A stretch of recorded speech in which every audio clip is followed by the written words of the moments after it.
Shalom Bapak Ibu Saudara, selamat hari Minggu. Hari ini kita akan membahas mengenai keselamatan yang merupakan studi dari kitab Ibrani tentang justification, sanctification, dan glorification. Atau pembenaran, pengudusan, dan pemuliaan. Sebagai orang percaya, kita bersyukur karena Tuhan telah menyediakan keselamatan dengan sempurna. Kata menyelamatkan dengan sempurna dalam Ibrani 7 ayat 25 berasal dari kata panteles yang mengandung unsur kesempurnaan, keutuhan, dan finalitas. Hal ini menunjukkan adanya tahapan yang harus kita lalui sehingga mendapatkan kesempurnaan keselamatan. Berikut 3 tahap yang harus dilalui untuk mendapatkan keselamatan yang sempurna. Tahap pertama, justification atau pembenaran. Ini merupakan tindakan yudisial Tuhan, di mana Dia beranugerah dan menyatakan bahwa semua tuntutan hukum yang berkaitan dengan orang berdosa telah Ia penuhi. Pada tahap ini, kita telah diselamatkan dari hukuman dan kutuk dosa. Efesus 2 ayat 8 menunjukkan bahwa pembenaran yang kita terima semata-mata karena kasih karunia Allah dan diterima melalui iman kita. Dalam tahap pembenaran ini, Tuhan Yesus hadir sebagai anak manusia yang tidak berdosa dan hidup benar di hadapan Allah dan manusia. Yesus mati di atas kayu salib, menanggung dosa umat manusia, dan Allah menerima korban itu. Sehingga berdasarkan karya Yesus di kayu salib inilah setiap manusia yang percaya dibenarkan oleh Allah. Jadi, apa yang kita butuhkan pada tahap ini? Iman sebagai respon untuk percaya. Disinilah kelahiran baru muncul sebagai awal kehidupan rohani kita di dalam Kristus. Lalu, apakah dengan kita sudah diampuni dan dibenarkan, kita bisa berbuat sesuka hati kita? Tentu saja tidak. Ada perbedaan antara menerima keselamatan dengan hidup dalam keselamatan. Pada tahap pembenaran, kita menerima keselamatan karena kasih karunia Tuhan, bukan karena usaha atau karya manusia. Namun, setelah kita menerima keselamatan tersebut, kita harus hidup dalam keselamatan. Orang-orang yang telah dibenarkan harus menghidupi kehidupan kudus dan berupaya untuk menang atas kuasa dosa. Kita harus dikuasai dan dipenuhi dengan Roh untuk dapat menolak segala kejahatan, nafsu, dan godaan selama hidup di dunia ini. Tahapan kedua setelah pembenaran disebut dengan sanctification atau pengudusan. Pada tahap sanctification, kita masuk dalam proses pengudusan dan pendewasaan yang berkelanjutan oleh Roh Kudus dan firman-Nya. Proses ini harus diupayakan terus-menerus sampai menjadi serupa dengan Kristus. Meskipun demikian, upaya ini bukan dilakukan dengan kekuatan kita sendiri, melainkan dengan pertolongan Roh Kudus. Roh Kuduslah yang memampukan, memperlengkapi, dan membawa kita sampai menjadi serupa dengannya. Ibrani 9 ayat 14 menunjukkan, ada tujuan yang Allah siapkan bagi manusia setelah Yesus mencurahkan darahnya untuk menyucikan hati kita dari perbuatan yang sia-sia, yaitu beribadah kepada Allah yang hidup. Di dalam beribadah kepada Allah yang hidup inilah terdapat pendewasaan rohani dan penyucian diri dari segala dosa, serta proses menang atas cobaan dan godaan iblis setiap harinya. Secara praktis, apa yang dapat kita lakukan di tahap ini? Setidaknya ada 3 aspek dalam pengudusan yang kita lakukan berdasarkan Ibrani 10 ayat 22-24. Yang pertama, taat dan setia kepada Yesus. Yang kedua, saling mendorong untuk hidup dalam kasih. Yang ketiga, menghasilkan buah pertobatan dan buah roh. Di dalam tahap pengudusan ini, akan banyak peperangan rohani yang dilakukan. Maka dari itu, kita harus senantiasa hidup dikuasai oleh Roh dan hidup dalam pengudusan. Sehingga kita akan menang atas setiap peperangan yang kita lakukan. Sekali lagi, kasih karunia adalah tindakan Tuhan memberikan Roh Kudus-Nya untuk memenuhi dan menguatkan kita dengan kehadiran, pengurapan, dan karunia-Nya. Melalui iman adalah kita dengan setia mengerjakan ketaatan dan latihan-latihan yang membangun manusia rohani kita sampai menjadi serupa dengan Kristus.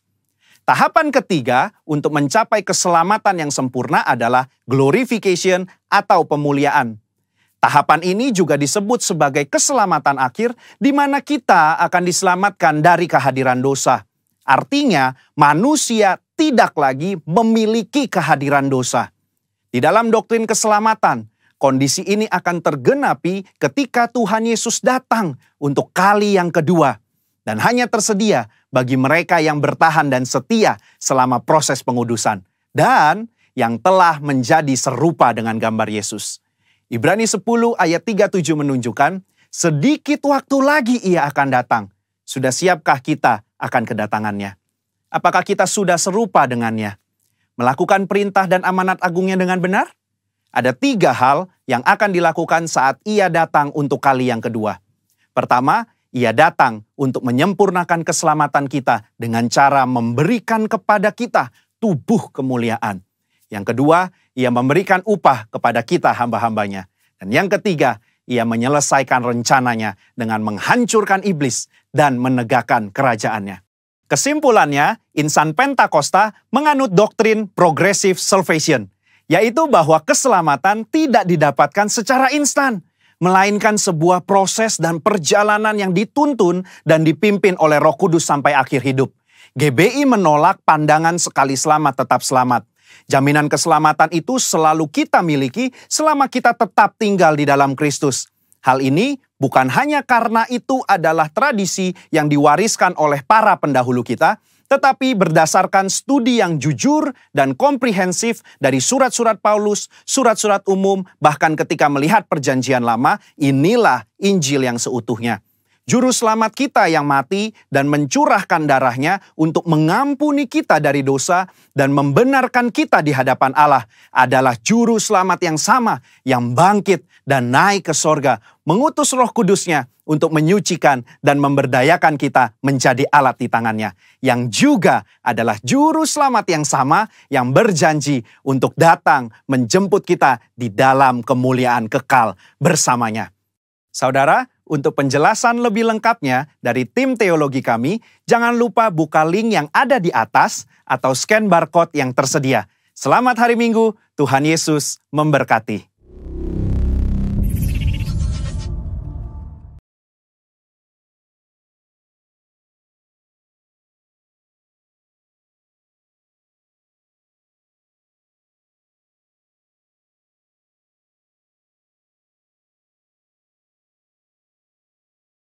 Puji Tuhan, shalom Bapak Ibu Saudara. Sekali lagi, shalom Bapak Ibu Saudara yang ada di rumah. Haleluya. Saudara bersuka cita, amin. Saya percaya kita semua siap memuji menyembah Tuhan. Yang siap katakan amin. Tepuk tangan buat Tuhan Yesus. Haleluya. Mari angkat kedua tangan kita berdoa bersama-sama.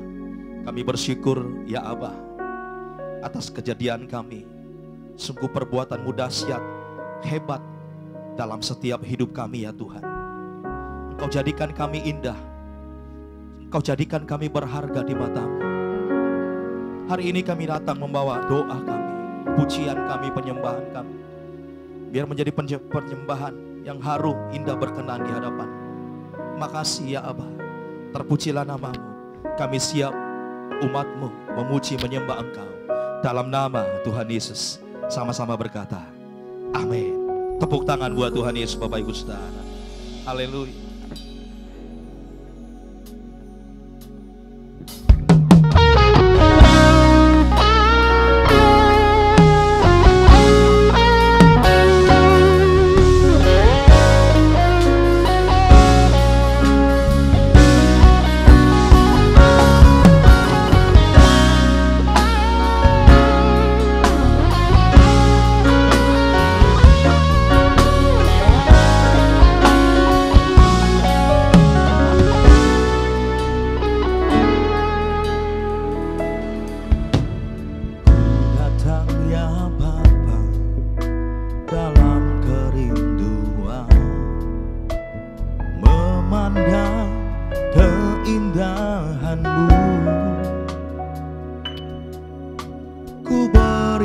Segalanya, semuanya yang ada, ku ingin menyenangkan hati-Mu, oh Tuhan. Jadikan aku yang kau pandang mulia, seturut karyamu di dalam hidupku. Ajarku berharap hanya kepadamu, taat dan setia kepadamu Tuhan.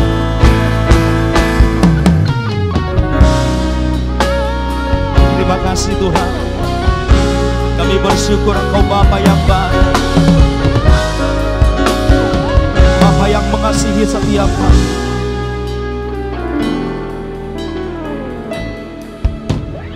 Ku datang ya Bapa dalam kerinduan, memandang keindahan-Mu.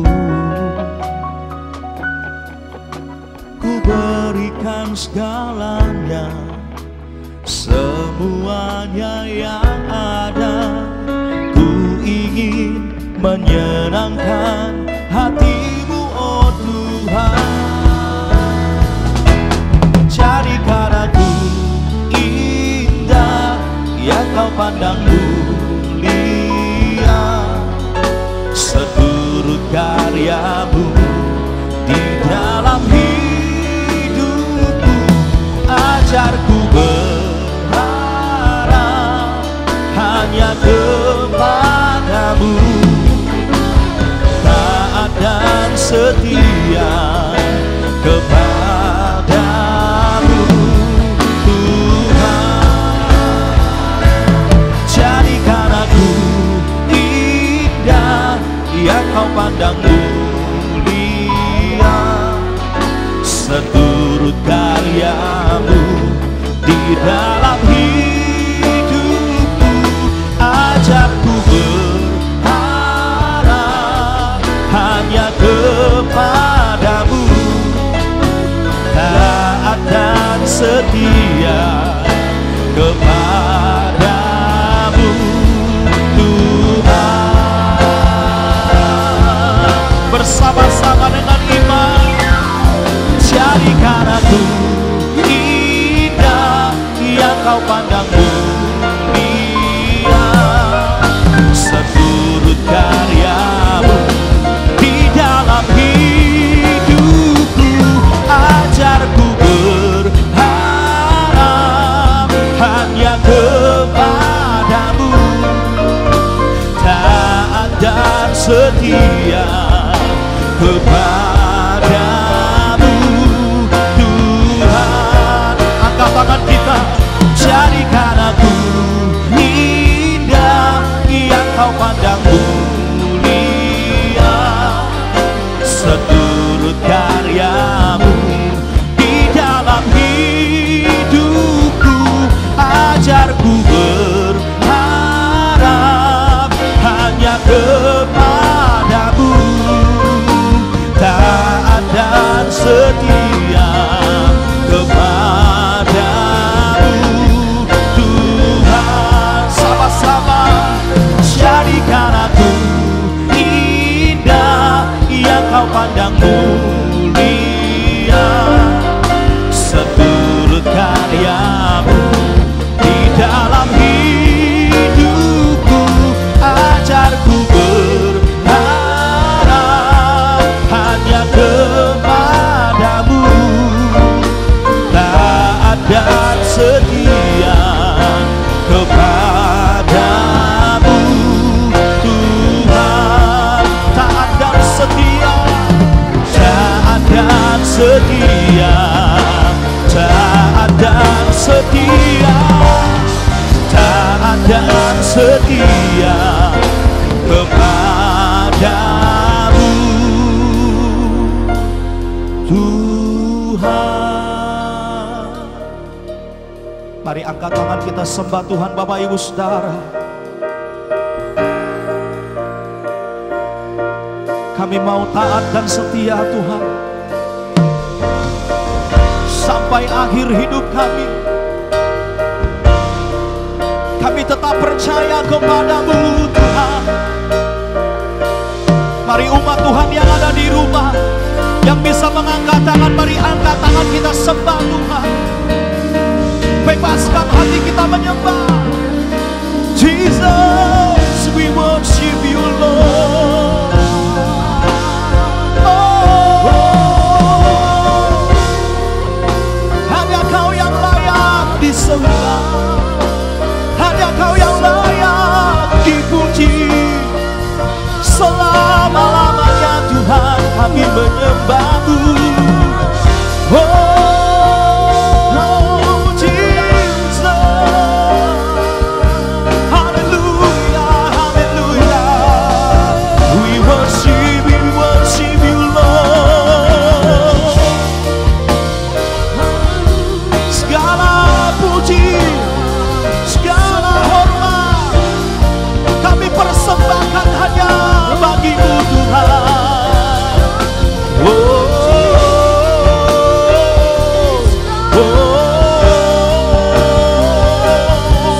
haleluya, haleluya.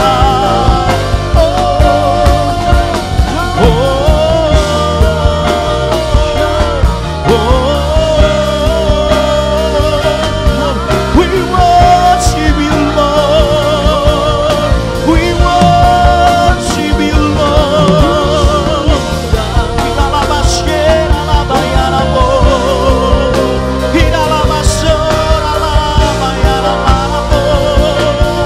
Haleluya, haleluya.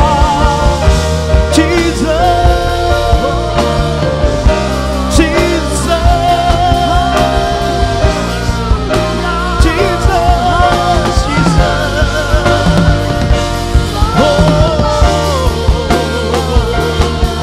haleluya, haleluya, Yesus. Mari angkat tangan kita sama-sama Bapak Ibu Saudara. Setiap tangan kami terangkat kepadamu, jemaat yang ada di rumah. Kami berikan segala hormat, segala pujian hanya bagi Engkau Tuhan, Raja di atas segala raja. Mari bersama-sama. Segala puji, segala hormat, segenap hatiku menyembah-Mu. Terimalah segenap hidupku sebagai persembahan yang hidup. Segala puji, segala hormat, segenap hatiku menyembah-Mu. Terimalah segenap hidupku sebagai persembahan yang hidup. Segala puji, segala hormat, segenap hatiku menyembah-Mu. Terimalah setiap hidupku sebagai persembahan. Segala puji, segala hormat, segala hormat, segenap hatiku menyembah-Mu.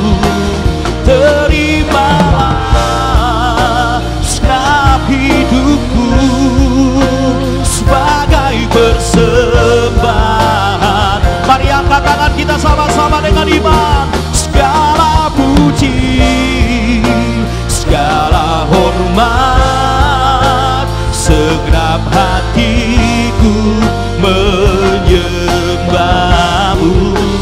Terimalah segenap hidupku sebagai persembahan. Mari gereja Tuhan, oh, segala puji, segala hormat,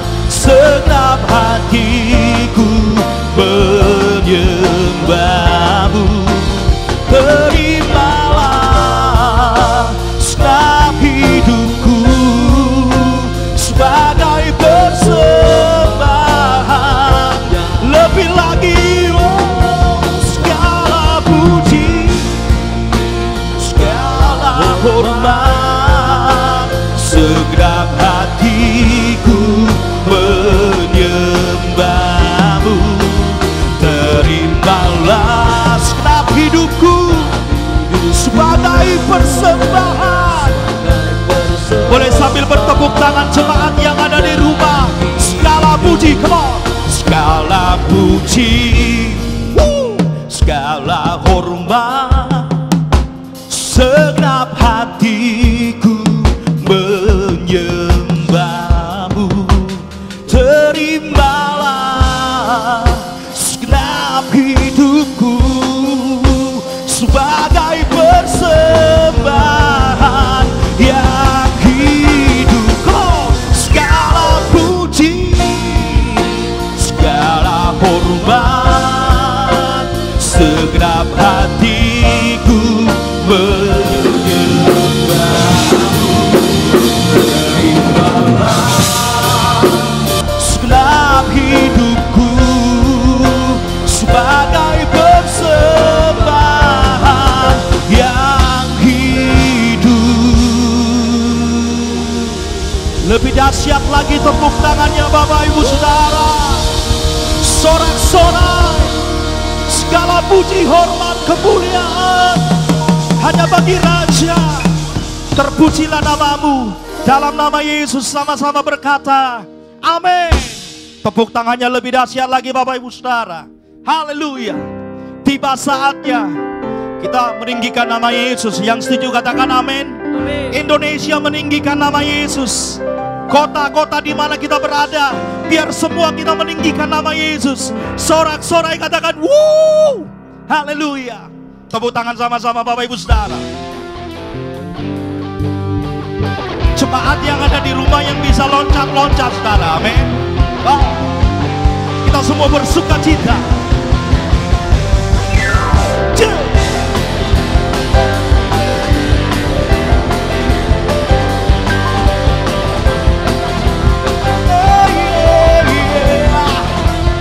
Come on.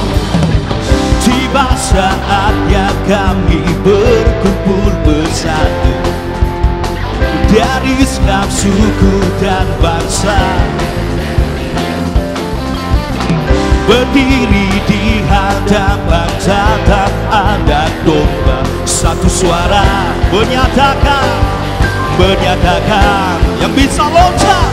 Keselamatan bagi Allah yang duduk dan bertata, kami naikkan pada Anak Domba. Pujian dan kekuatan, hormat dan kekuasaan, kemuliaan bagi Dia selamanya. Sorak-sorai katakan wuh. Haleluya.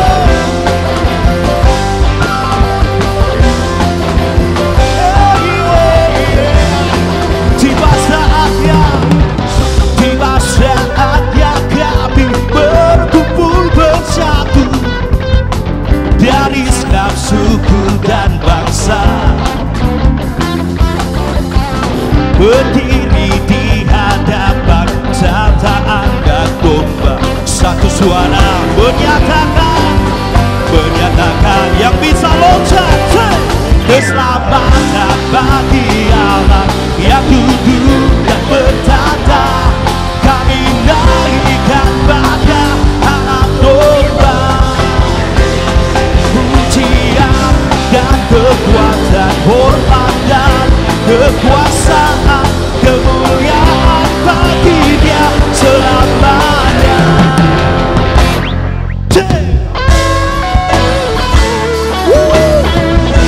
Hanya keselamatan ada di dalam Yesus. Jemaat yang ada di rumah yang percaya katakan amin.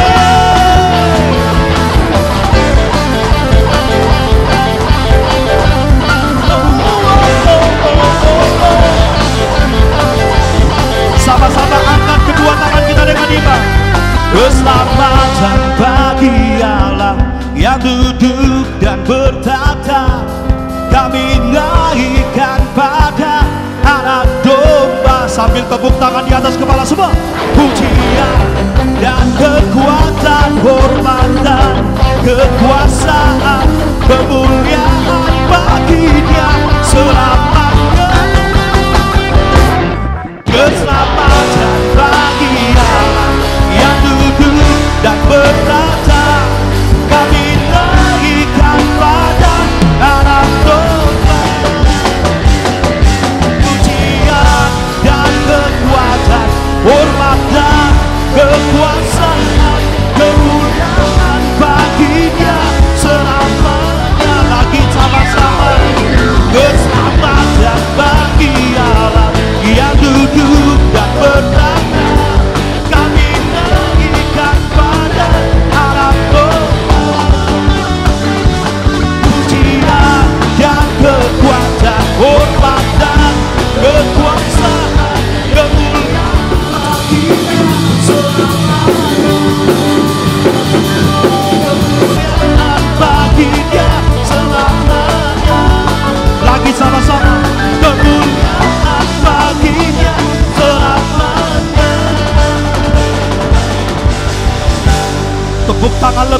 dahsyat, saudara.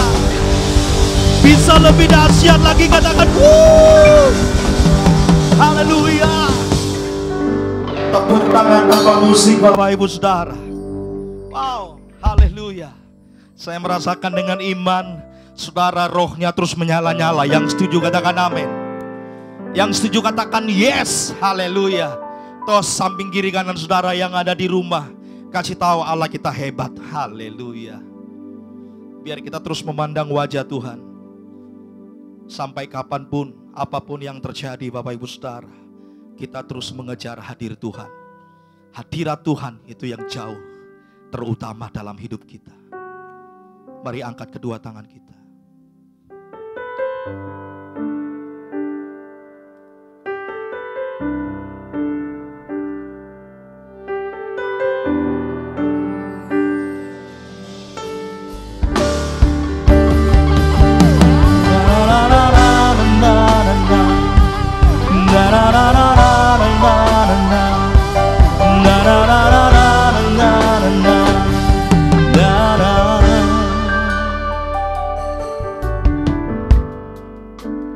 Dekat padamu, itu rinduku.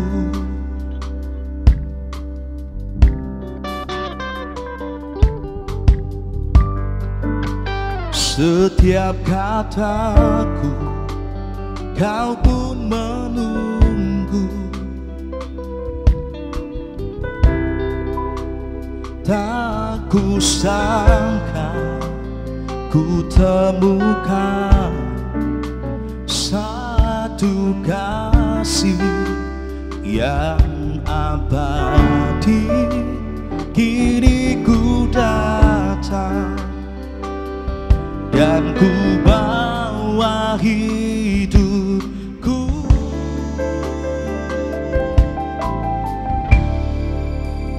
Memandang wajahmu, mengikuti kebaikanmu, mengejar hadirmu dalam hidupku. Mari angkat tangan kita sama-sama. Membawa sembahku,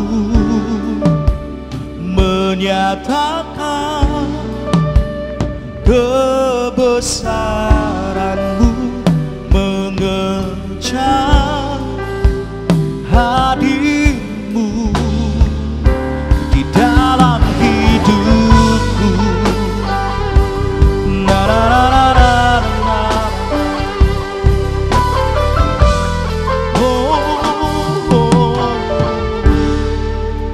Sama-sama. Dekat padamu, itu rinduku. Setiap kataku, setiap kataku, kau pun menunggu.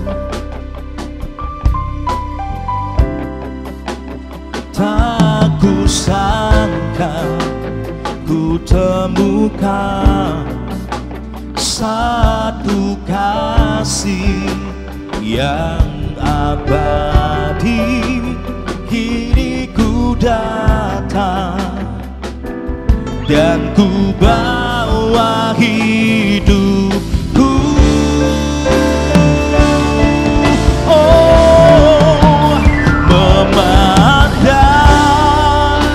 Wajahmu, mengikuti kebaikanmu, mengejar hadirmu dalam hidupku. Mari angkat tangan kita, membawa sembahku, membawa sembahku, menyatakan kebesaranmu,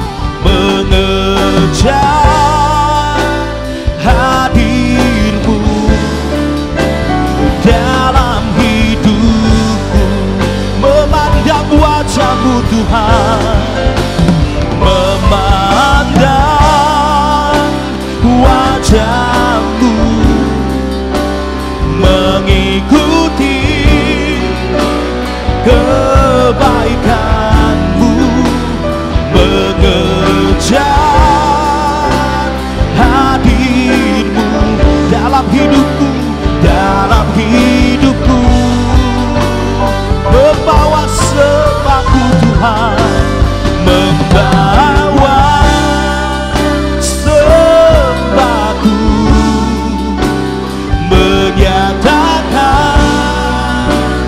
kebesaran-Mu, mengejar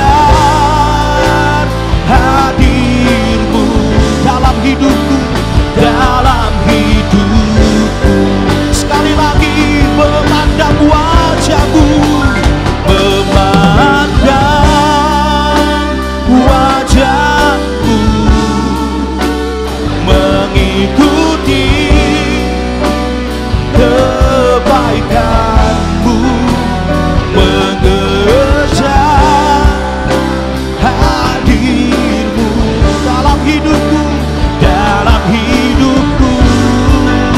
Membawa sembahku, membawa sembahku, menyatakan kebesaran-Mu, mengejar hadir-Mu dalam hidupku, mengejar hadir-Mu Tuhan, mengejar hadir-Mu dalam hidupku.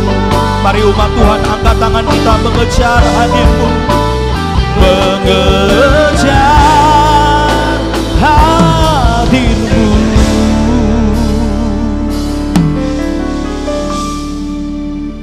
dalam hidupku.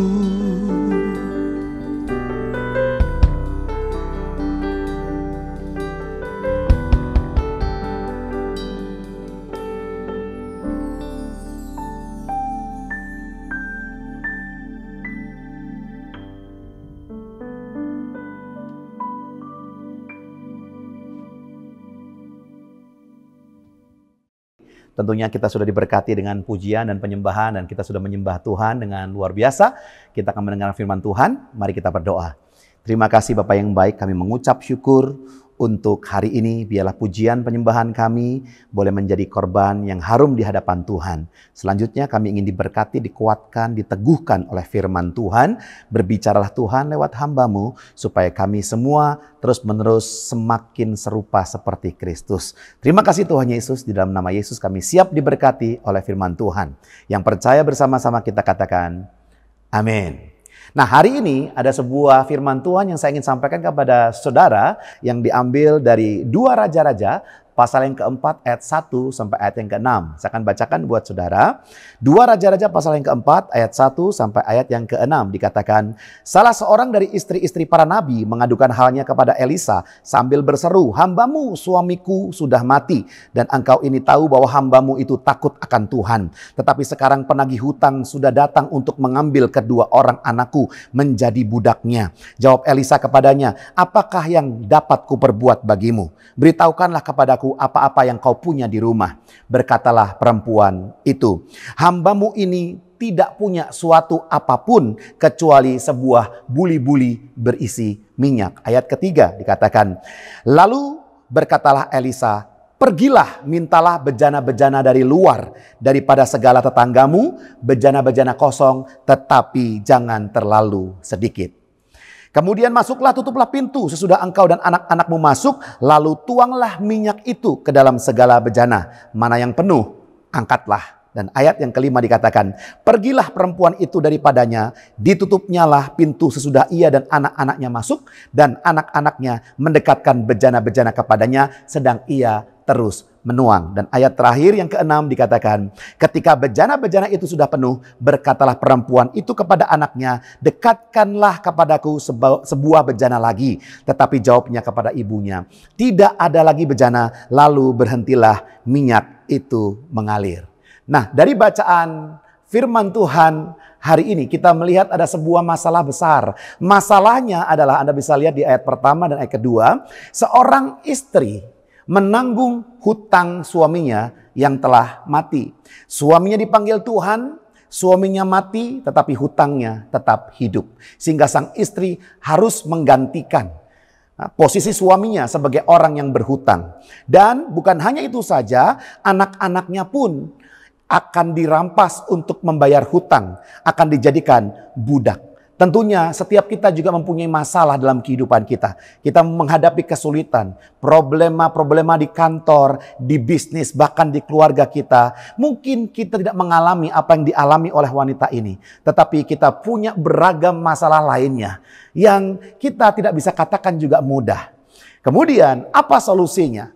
Solusinya dari ayat 3 sampai ayat ke-6, Elisa memberitahukan kepada wanita ini adalah menyiapkan, meminjam, dan mencari lebih banyak bejana. Jadi ketika saudara memperhatikan dari ayat ini, dilihat di situ bahwa janda itu hanya punya buli-buli.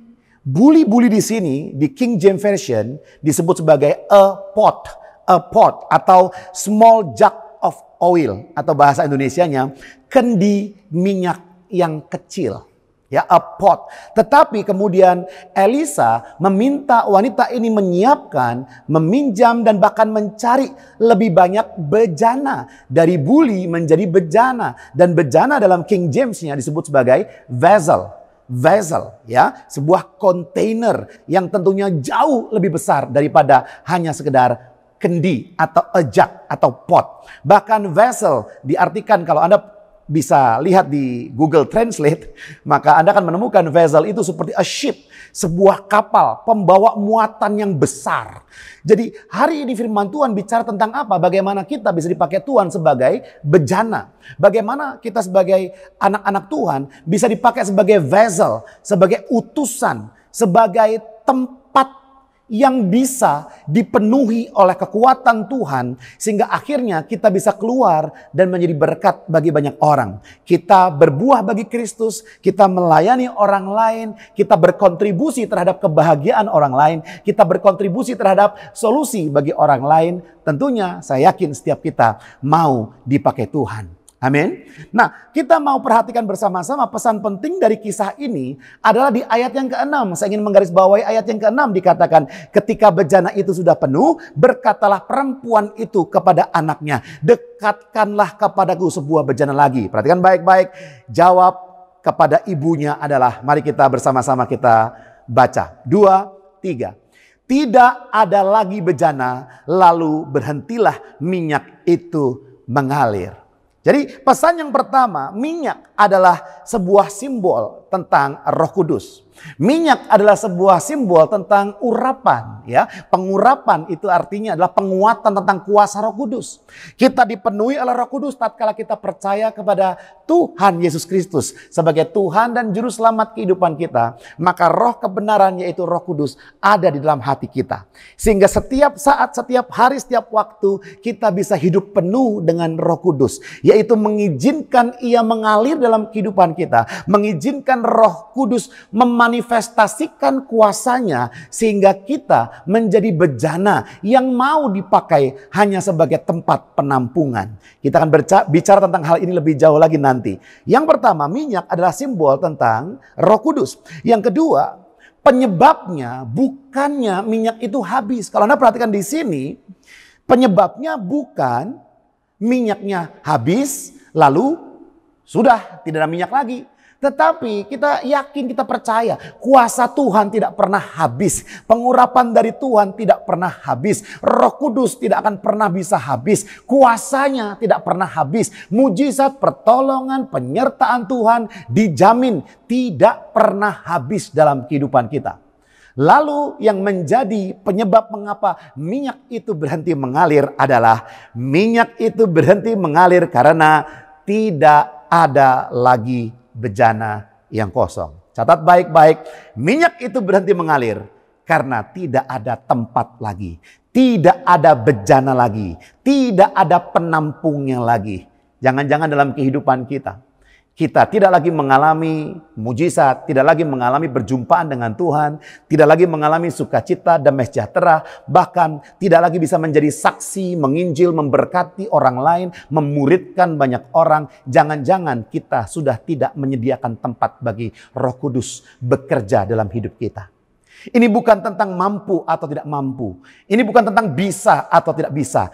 Karena apa? Karena saya dan saudara, kita jelas-jelas tidak mampu, kita jelas-jelas tidak bisa. Itu sudah seperti itu. Tetapi jangan-jangan yang menjadi problem dalam kehidupan kita, mengapa kita tidak berbuah? Karena apa? Karena kita tidak mau menyediakan tempat atau bejana bagi Tuhan bekerja lewat kehidupan kita, lewat peran kita, lewat karir kita, lewat bisnis kita, lewat pekerjaan kita, lewat posisi yang Tuhan berikan dalam kehidupan di dunia ini. Nah, saudara, ada sebuah kisah yang saya juga mungkin pernah ceritakan. Suatu hari ada seorang anak muda, dia sedang galau, lalu dia ingin refreshing. Refreshingnya dengan cara bagaimana? Dia pergi ke sebuah danau, dan di situ dia melihat ada seorang pria tengah baya sedang memancing ikan dengan tenang. Lalu sang pemuda, dia duduk di dekat pemancing tersebut, dan dia melihat waktu demi waktu, menit demi menit, dan jam demi jam. Lalu anak muda ini mulai penasaran. Kenapa? Karena dia memperhatikan bapak yang memancing ikan ini. Setiap kali mendapatkan ikan kecil, ikannya dibawa pulang. Setiap kali mendapatkan ikan besar, ikannya dilempar kembali ke danau. Lalu sang pemuda ini pun bertanya, "Pak, saya melihat keanehan dalam diri Bapak. Kenapa setiap kali Bapak dapat ikan kecil justru dibawa pulang, dapat ikan yang besar justru dikembalikan ke danau?" Dan betapa terkejut dan kaget pemuda ini ketika mendengar jawaban sang bapak ini berkata demikian. "Karena penggorengan saya di rumah kecil. Karena penggorengannya kecil, maka yang cocok adalah ikan kecil. Kalau ikannya terlalu besar, sulit menggorengnya." Nah, ini sebuah ilustrasi yang tepat buat kita. Seringkali kita berdoa begini, "Tuhan, berikan aku ikan yang besar. Tuhan, kenapa kau tidak berikan aku ikan yang besar? Tuhan, sekali saja kasih aku ikan yang besar." Tapi jangan-jangan Tuhan sedang berbicara kepada kita, adakah penggorengan yang besar dalam hidupmu? Apakah kita sudah menyiapkan hati yang besar? Kita menyiapkan karakter yang besar? Kita menyiapkan bejana yang besar dalam kehidupan kita, sehingga membiarkan minyak Tuhan itu mengalir dalam kehidupan kita. Jadi sebelum kita berdoa minta ikan yang besar daripada Tuhan, mari pastikan bahwa Anda mempunyai tempat yang besar untuk menampung semua itu. Nah, ini menjadi menarik, saudara. Dan saya ingin sampaikan bersama-sama hari ini. Ini adalah tentang kalau Anda ingin berbuah, Anda ingin berkontribusi bagi kerajaan Allah, Anda ingin menjadi saksi, Anda ingin menjadi berkat, Anda menjadi bagian dari jawaban masalah kehidupan ini, bukan justru menjadi masalahnya. Maka Anda dan saya, kita perlu berkata, "Tuhan, ini aku, pakailah aku. Jadikanlah aku bejana-bejana yang siap menampung isi hati Tuhan. Siap menampung perintah Tuhan. Siap menampung ajaran dan arahan daripada Tuhan sendiri. Dan siap melakukan apa yang Tuhan ingin aku lakukan dalam kehidupan ini." Nah, saudara, bayangkan kalau Anda pergi ke supermarket. Lalu Anda beli, ada telur di situ. Anda beli snacks. Anda beli minuman botol, Anda beli kue dan roti, Anda beli banyak hal. Lalu tiba-tiba ketika di kasir Anda hendak membayar, sang kasir tidak memberikan plastik, tidak memberikan tas untuk menampung belanjaan Anda. Apa yang terjadi? Anda akan pegang semua belanjaan Anda di dada Anda dengan dua tangan. Lalu Anda berjalan ke tempat parkir. Dalam perjalanan mulai botol susunya tumpah. Dalam perjalanan dan minuman botolnya jatuh. Dalam perjalanan rotinya juga jatuh. Dan apa yang terjadi? Semua barang-barang itu akhirnya porak-poranda dan tidak bisa dinikmati. Sama, saudara, ilustrasi yang sama adalah apa? Tuhan ingin berikan semua berkat rahmat-Nya. Tuhan ingin kasih semua potensi kekuatan dari surga buat saudara. Pertanyaannya, Tuhan berkata begini, tuaian itu banyak, apakah pekerjanya ada? Tuhan membutuhkan orang-orang yang mau dipakai oleh Dia. Sungguh-sungguh dan berkata, "Tuhan, pakailah hidupku, jadikanlah aku bejana-bejanamu." Saudara, saya ada sebuah ilustrasi Tentunya kita tahu semua ya, ketika kita membeli sebuah menu makanan, ya, katakanlah nasi goreng, katakanlah capcay atau nasi campur, silakan. Saudara, ketika Anda membeli sebuah menu makanan nasi, bayangkan jika ketika Anda sudah bayar, lalu sang penjual nasi membawa nasi gorengnya di kedua tangannya dan berkata, "Ini Pak, nasi gorengnya," sambil kecapnya mengalir di sepanjang lengan, sambil dagingnya ada yang keluar sedikit, sambil dipegang oleh tangan ini. Apa yang terjadi? Mungkin Anda berpikir, ih, jorok banget. Itu tangan tadi bekas apa saja? Higienis atau tidak? Walaupun sudah pakai hand sanitizer, walaupun sudah dicuci dengan sabun, apakah Anda masih mau menerima nasi itu? Anda bayar 25.000 untuk nasi goreng, lalu diberikan kepada Anda menggunakan tangan sang penjualnya. "Ini Pak, ini Bu, nasi gorengnya." Saya sih nggak mau. Bagaimana dengan Anda? Pasti nggak mau. Dan satu pertanyaan yang Anda akan tanyakan pasti begini. Di mana tempatnya? Kok nggak pakai tempat? Ya. Kok nggak pakai tempat? Nah, saudara perhatikan baik-baik. Yang menarik adalah apa? Ini tempat makanan mungkin harganya hanya 500 rupiah. Ya, pasti jauh lebih mahal isinya daripada tempatnya. Setuju saudara? Ya, isinya lebih berharga dari tempatnya. Isinya lebih berguna daripada tempatnya bagi tubuh ketika dimakan, ya. Dan saudara perhatikan baik-baik, tentunya isinya lebih bernilai daripada tempatnya. Tapi dengar baik-baik, tanpa tempatnya semua keberhargaan, semua nilai yang dahsyat yang tadi sudah kita sebutkan menjadi percuma. Nah, kenapa saya ceritakan tentang ini? Saya berbicara bahwa Roh Kudus kuasanya dahsyat. Yesus mati di kayu salib menebus dosa kita.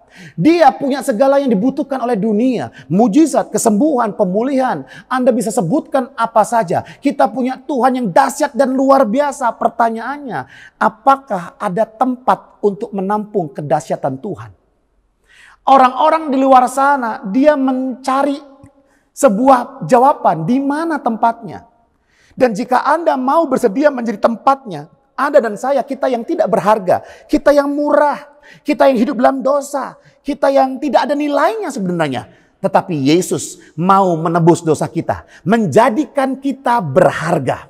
Sehingga bahkan Yesus mau menjadikan kita bait kudusnya, tempat bersemayam rohnya. Saudara, Yesus tidak membeli tempat pemakaman dia. Dia hanya meminjam dari Yusuf Arimatea.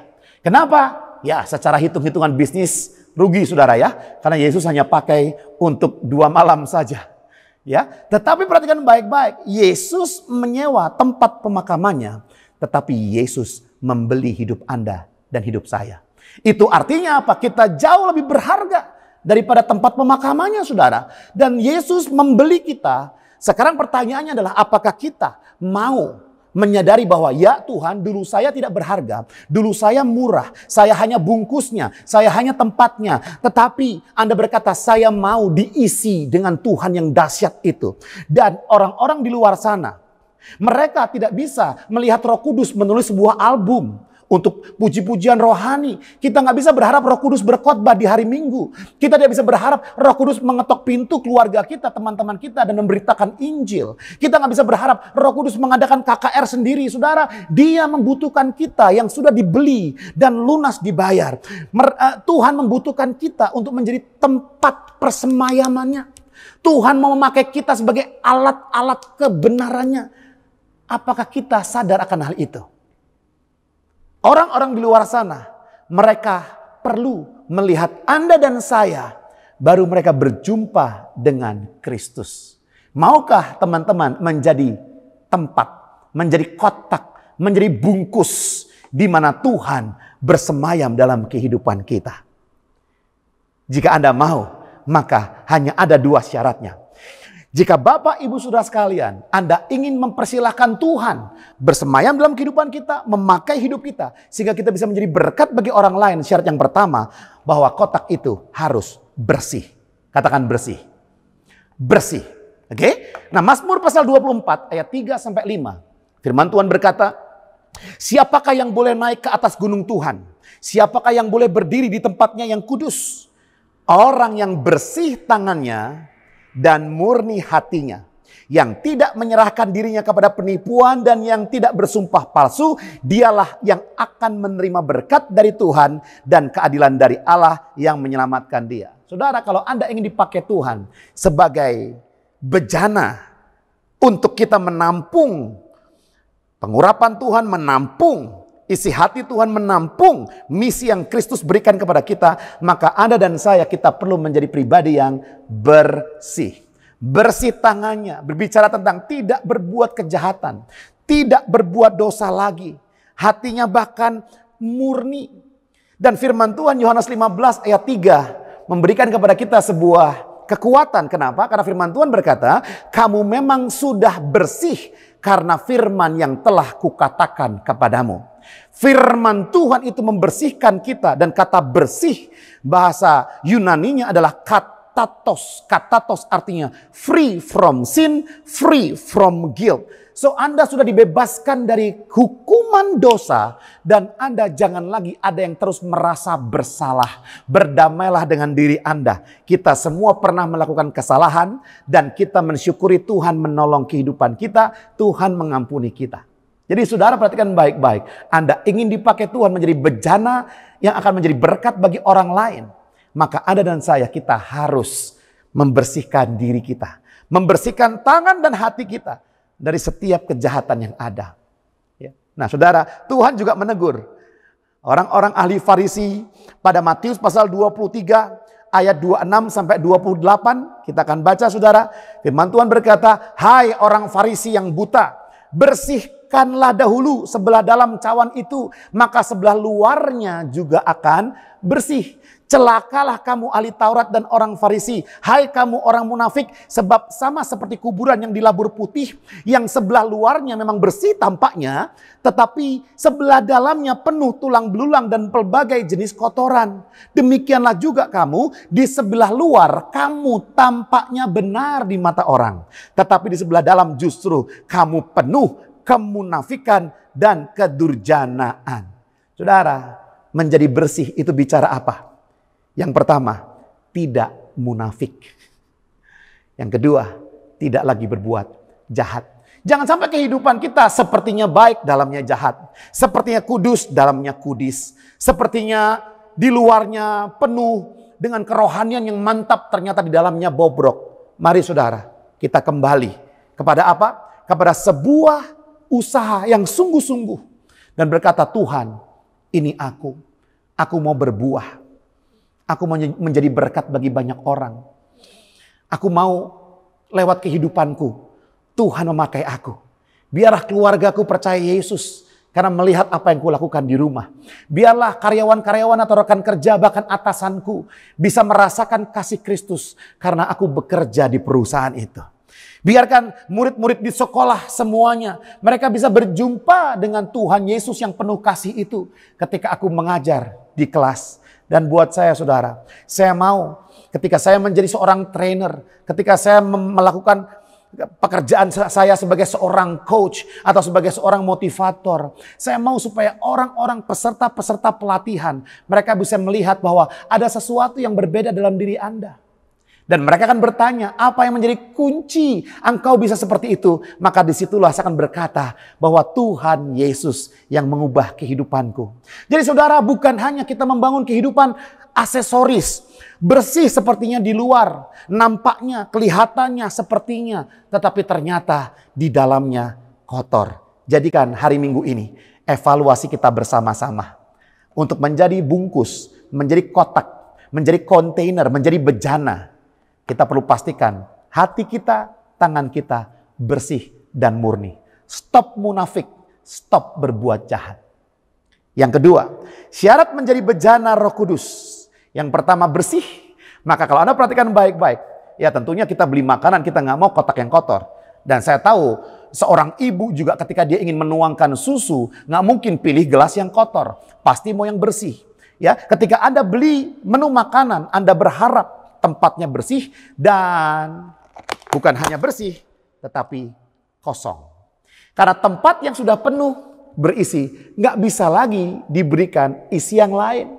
Sama seperti ada peribahasa di dalam dunia pelatihan, kosongkan terlebih dahulu gelasmu, maka engkau baru bisa menerima ilmu yang baru di dalam gelasmu yang kosong. Sama, kalau Anda ingin menjadi tempat Tuhan menyalurkan kuat kuasanya, mujizatnya, dan kita sebagai tempat kita dipakai Tuhan untuk menjadi berkat dan berbuah di luar sana, kita perlu mengosongkan diri kita. Firman Tuhan berkata, Filipi pasal 2 ayat 5-7.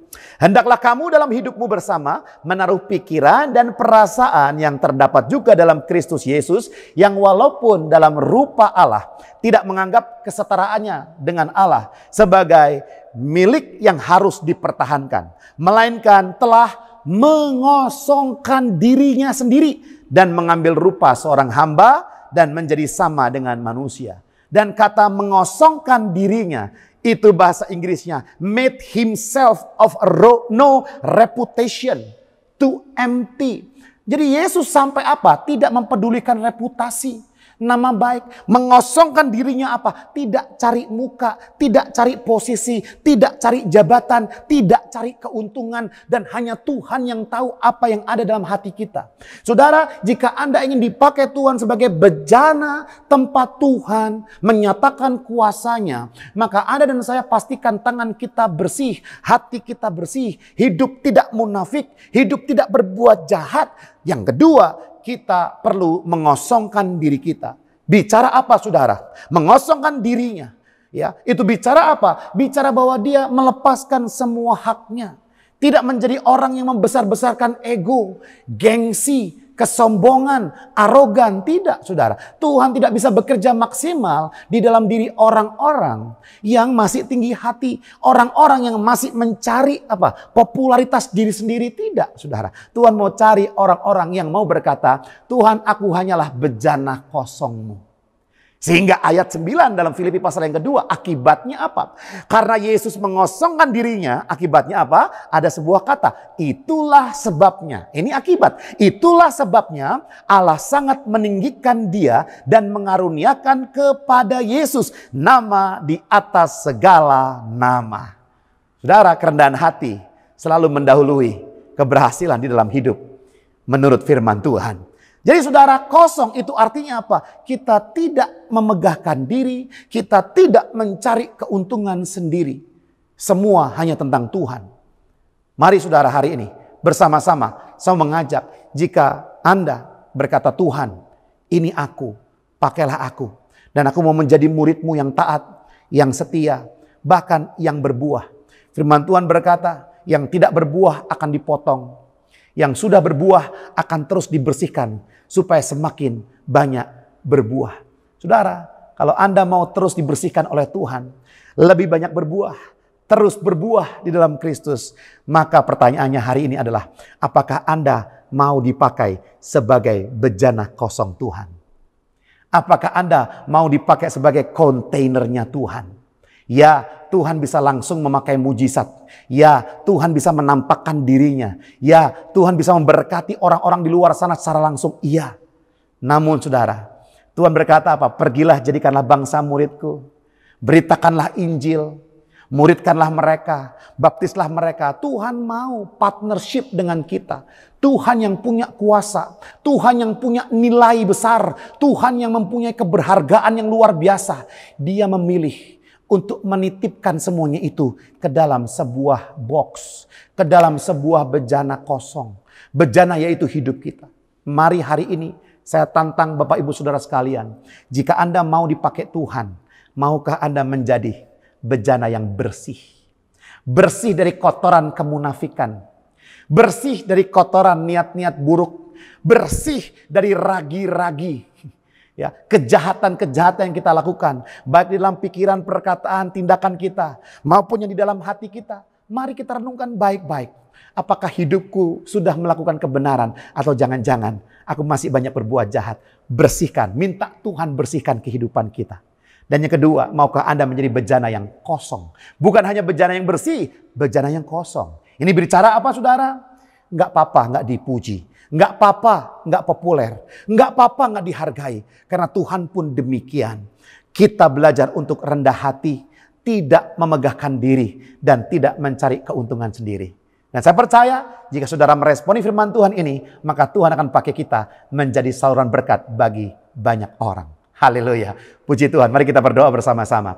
Terima kasih Bapa yang baik. Kami mengucap syukur untuk firman-Mu yang telah Kau sampaikan. Tuhan tolong kami, mampukan kami, supaya kami benar-benar menjadi bejana. Tempat Tuhan menyalurkan kuat kuasa Tuhan. Sehingga kami menjadi saluran berkat bagi banyak orang di sekeliling kami. Tuhan, mampukan kami menjadi bejana yang bersih. Jika kami masih sering ada perbuatan, tindakan-tindakan berdosa dan berbuat jahat, bahkan kemunafikan, Tuhan tolong kami untuk kami menyadari hal itu dan benar-benar berubah dan mengizinkan Tuhan memakai kehidupan kami. Dan yang kedua, ajar kami Tuhan menjadi bejana yang kosong, yang mulai nyaman, mulai tenang. Ketika tidak ada penghargaan, tapi kami tetap tenang. Tidak menuntut, ya, tidak kecewa, tidak iri hati, tetapi tetap rendah hati di dalam Tuhan. Tetap mencari kepentingan-kepentingan Tuhan. Itu yang kami utamakan di atas kepentingan pribadi. Pakai kami Tuhan Yesus sebagai saluran berkat-Mu, alat-Mu. Terima kasih Tuhan, dan biar firman ini bertumbuh di dalam kehidupan kami semua yang mendengarnya. Di dalam nama Tuhan Yesus Kristus, kami berdoa dan mengucap syukur. Haleluya. Amin. Tuhan Yesus memberkati. Saya bertemu minggu depan. Kiranya Engkau memberkati aku berlimpah-limpah dan memperluas daerahku. Oh, dan kiranya tangan-Mu menyertai aku dan melindungi aku daripada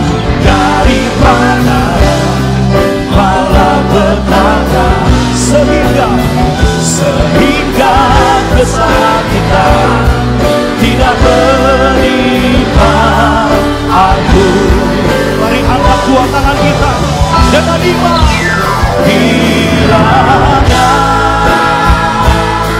Engkau memberkati aku berlimpah-limpah dan memperluas daerahku. Dan kiranya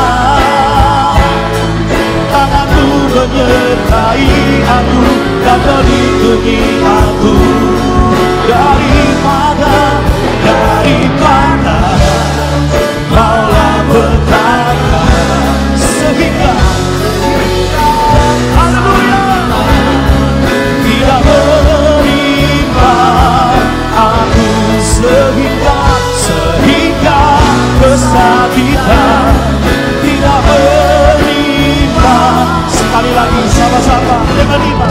Sehingga kesakitan tidak menimpa aku.